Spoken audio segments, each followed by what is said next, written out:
plusieurs mètres.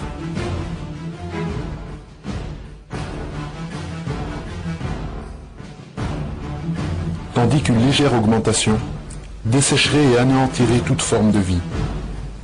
Ainsi, la température moyenne doit être non seulement idéale, mais la chaleur disponible doit en plus être équitablement distribuée sur la planète.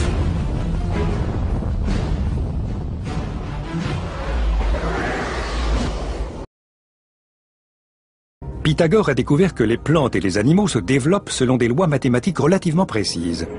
Si les fleurs s'épanouissent de si belle manière, ce n'est pas uniquement le fruit du hasard. Et les Grecs ont découvert que leurs formes sont basées sur un rapport géométrique particulier.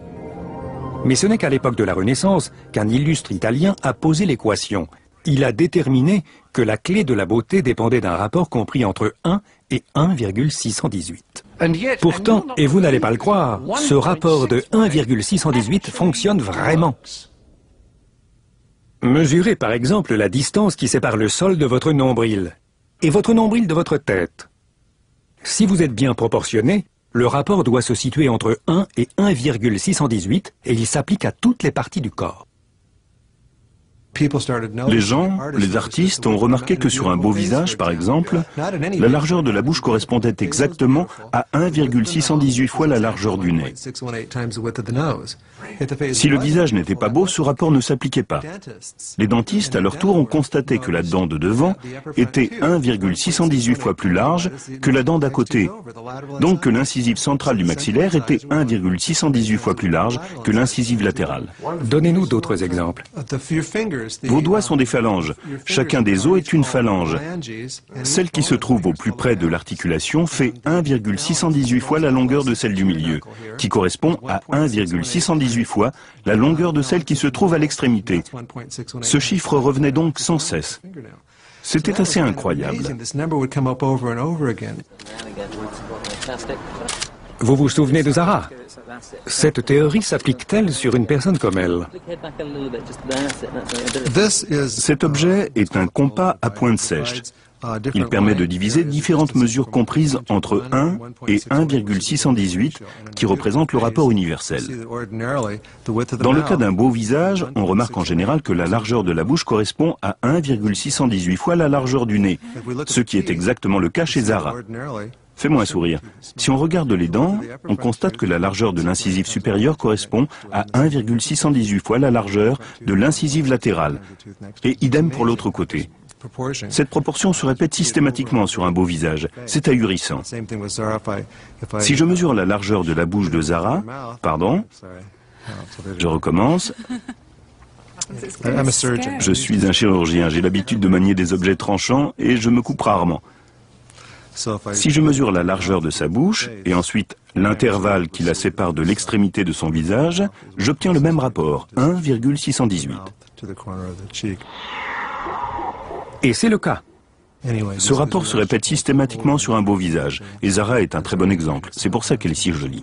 Le visage de Zara correspond donc au rapport universel. Pas mal, non? Et ce rapport de 1 à 1,618 semble s'appliquer à tout.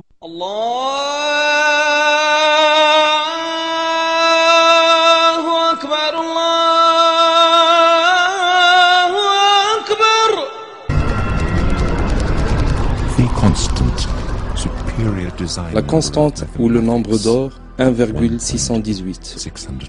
Nombre supérieur phi est utilisé dans la conception, dans les mathématiques. Le créateur a souvent employé le même nombre dans de nombreuses créations dans l'univers, dans nos impulsions de cœur, dans l'allongement de la spirale d'ADN, dans la conception spéciale de l'univers, dans les règles de l'arrangement des feuilles de plantes appelées phyllotaxie, dans les cristaux des flocons de neige ou dans la structure en spirale de nombreuses galaxies. Le Créateur a employé le même nombre, le nombre d'or qui est 1,618. Ce rapport a été employé pour la conception de diverses structures architecturales honorables, comme les pyramides en Égypte. L'astronome célèbre Kepler a défini ce nombre comme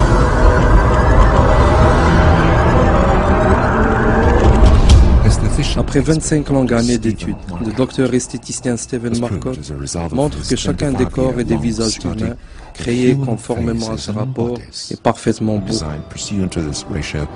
Are accepted as beautiful by every single person in the world.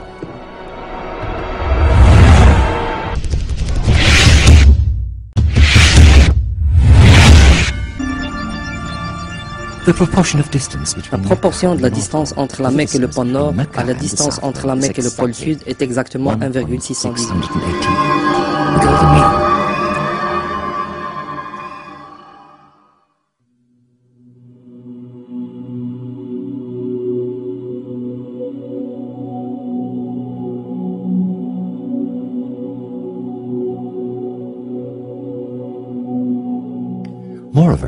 D'ailleurs, la proportion de la distance entre le pôle du Sud et la Mecque à la distance entre les deux pôles est encore 1,618.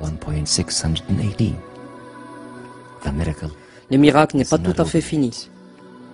Selon la carte de la latitude et de la longitude, qui est la référence déterminante commune à l'humanité pour se situer, le point d'or du monde est dans la ville de la Mecque. La proportion de la distance orientale à la distance occidentale de la ligne de solstice de la Mecque est encore 1,618. D'ailleurs, suivant les indications de la figure, la proportion de la distance de la Mecque à la ligne de solstice du côté ouest et le périmètre du monde à cette latitude est également étonnamment égal au rapport d'or, 1,618. Le nombre d'or du monde est toujours dans les frontières de la ville de la Mecque, dans la région sainte qui inclut la Kaaba, selon tous les systèmes de cartographie, en dépit des variations kilométriques mineures. Vous pouvez avec précision mesurer la distance entre deux points quelconques du monde, au moyen de dispositifs de Google par exemple. Si vous souhaitez, vous pouvez facilement vérifier l'exactitude des rapports donnés en calculant des latitudes et des longitudes ou même en utilisant une calculatrice simple. Le programme Phi Matrix est un programme américain utilisé pour montrer le rapport des peintures et des dessins. Si nous acceptons la carte de longitude et de latitude du monde comme peinture, et l'on ouvre cette peinture dans ce programme, nous découvrirons que le point d'or du monde est la ville de la Mecque. En ce qui concerne les valeurs positives de longitude et de latitude, et en prenant l'angle de dérive avec la Terre, mais pas vers la mer, le seul point du nombre d'or du monde est la Mecque. Miracles continue in the Mecca verse of the Quran. There is one unique verse. Il y a un seul verset dans le Coran qui mentionne la Mecque.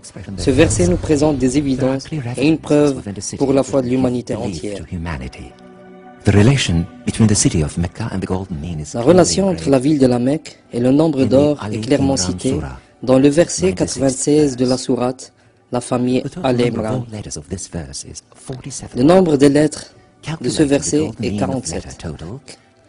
Calculons le rapport d'or des lettres totales, 47 lettres divisées par le nombre d'or qui est 1,618.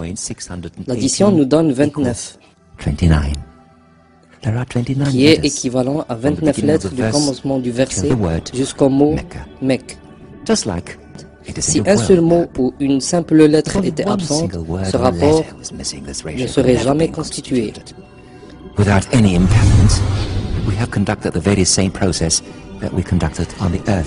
Les découvertes concernant la relation entre le nombre d'or, la Mecque, la Kaaba et le Coran avaient augmenté jour après jour. Toutes ces évidences démontrent que le Créateur est Dieu, l'unique et le même Dieu. Il rappelle à l'humanité entière, à qui il a accordé ses signes, sa connaissance du futur et des langages communs aux humains. In the figure, it is shown that the measurements with golden mean compass, also known as On indique que les mesures montrent que la ville de la Mecque est située sur le nombre d'or avec l'Arabie, tandis que la Kaaba est située sur le rapport d'or de la ville de la Mecque. Selon des calculs de probabilité, toutes ces preuves ne peuvent pas être fortuites. Essayez de survivre jusqu'à l'été 2009. Du nombre d'or au grand mystère, vous serez témoin des nouveaux miracles dans les livres sacrés. Au sujet de Jésus-Christ et de Mohammed, sur eux le salut et la paix de Dieu, avec des preuves scientifiques.